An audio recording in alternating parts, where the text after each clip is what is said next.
Hello again, my friends. Welcome back to Carpo's channel. And today we're going to talk about life, death, and the moment of right now. This moment, where I'm making this video, it's actually November 29th, 2024. And the reason why I'm discussing life and death at this moment is because it was exactly 1 year ago today when I was calling my mom over and over trying to get a hold of her because the night before I'd gone to visit her. She wasn't doing well, and told her I was going to try to get her into some sort of a nursing home. She was very reluctant, but she'd finally given in. So that morning on the 29th, I woke up and I called and I called and I called, and something didn't feel right. And I was about to rush over there, and then I got a phone call from her place from the paramedics who were there trying to resuscitate her. The rest of the story goes that I had to go over there and discuss with them what had happened while she was laying there under a sheet, laying in the living room on the floor. She had an unexpected fall, but she had been quite frail and sick. It was a complicated thing, but it was very unexpected.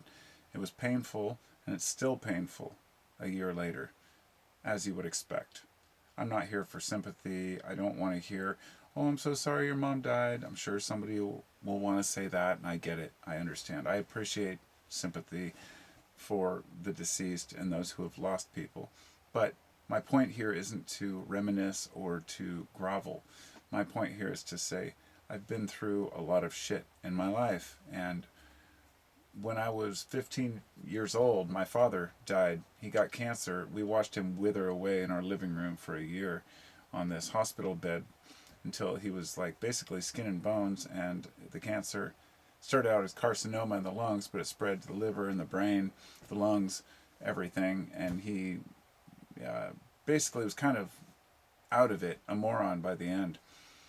And I don't think it was more than a few months after he passed away that I decided to go tattoo hate across my knuckles.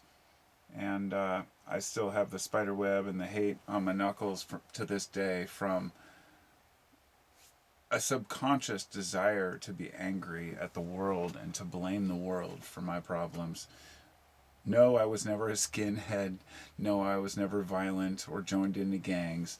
Although I did hang out with a couple of white Crips that I knew, and we went to Portland once and got actually chased a couple of blocks up into this motel or an apartment building by a bunch of Bloods.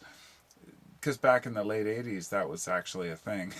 And yeah, we got chased by Bloods. They were pounding on the doors trying to get in. It was it was a bad event. I didn't hang out with those kind of people anyhow. I wasn't a violent person. I was always the hippie type. I was a hesher slash metalhead. Went into skateboarding with my mullet, and then next thing you know, I have a full length of head hair, full length hair, wearing tie dyes and skirts, going to dead shows, barefoot and hitchhiking. So I went through my shit as a kid, but something was triggered when my dad passed. That instead of getting angry at the world and going out and blaming everyone else and being a violent person or a thief or many people, when your father dies at 15, it's very hard for you to navigate the world.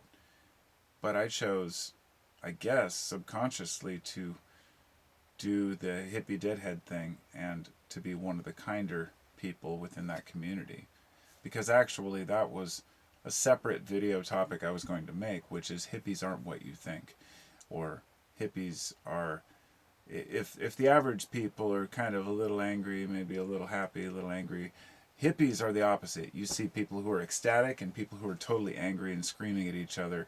There's a much larger pendulum swing in the hippie community.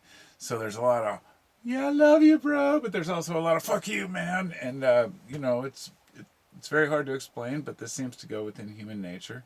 Seems to be pretty universal that um, people are generally kind to one another most of the time. But the happier moments you have, the easier it is to swing back the other way. But I chose to be one of the kind hippies. Um, I've never been mean to people. I always set my boundaries though. So I'm very clear with people. If they fuck me over, then I'm going to not be happy about it and I will speak my mind.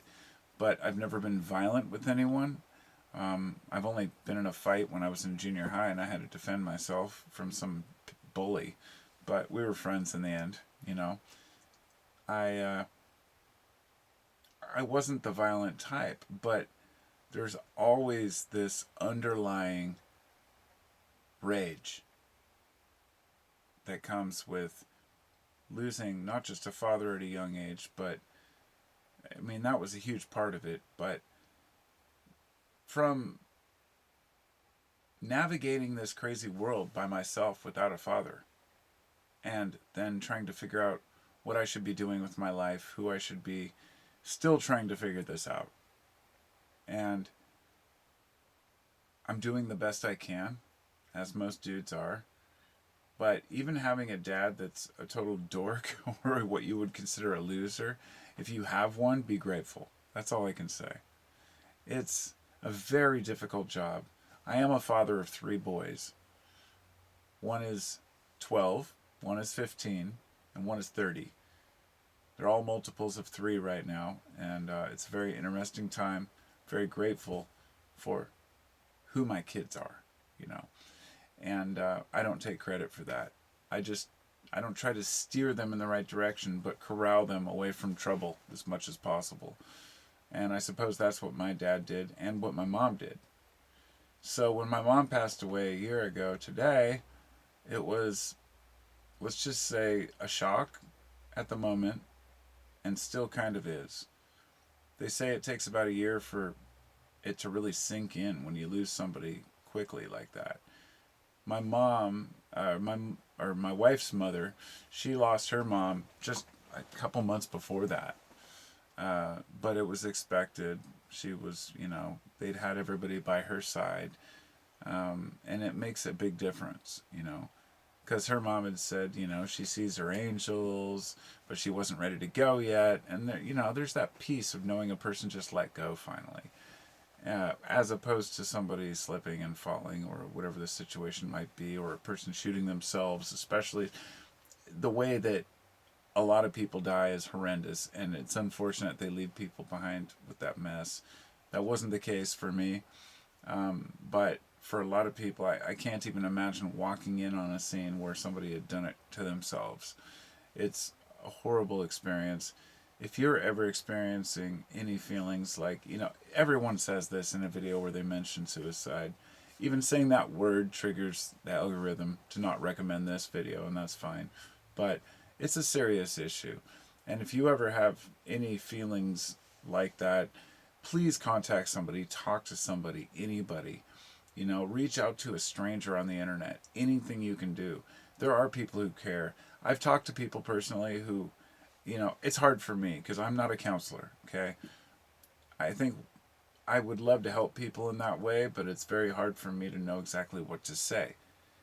I've been through some depressive episodes, but I've never taken it to the extent where I would actually consider self harm.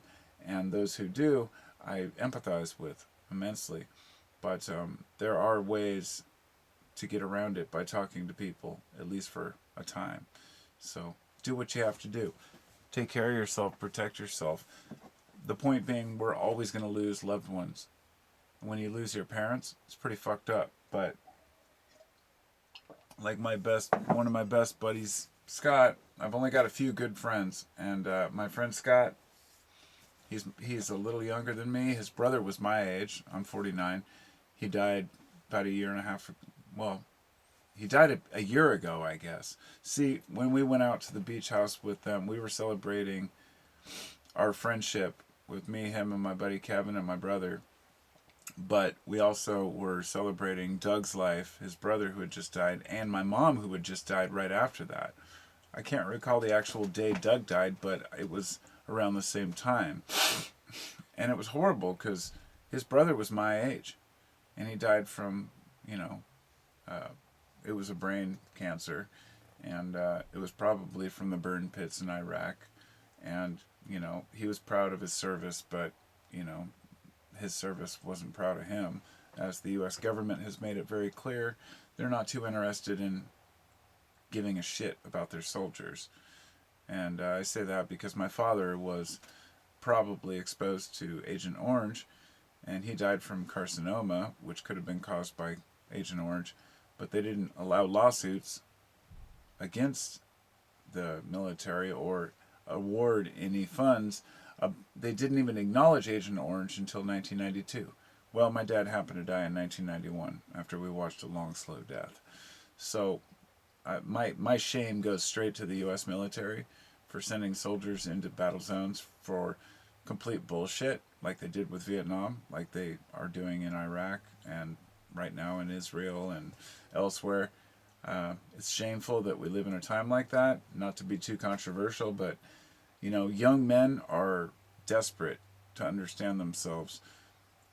Whether you've lost a parent or not, if you go off to battle when you're 18, you're going to lose yourself.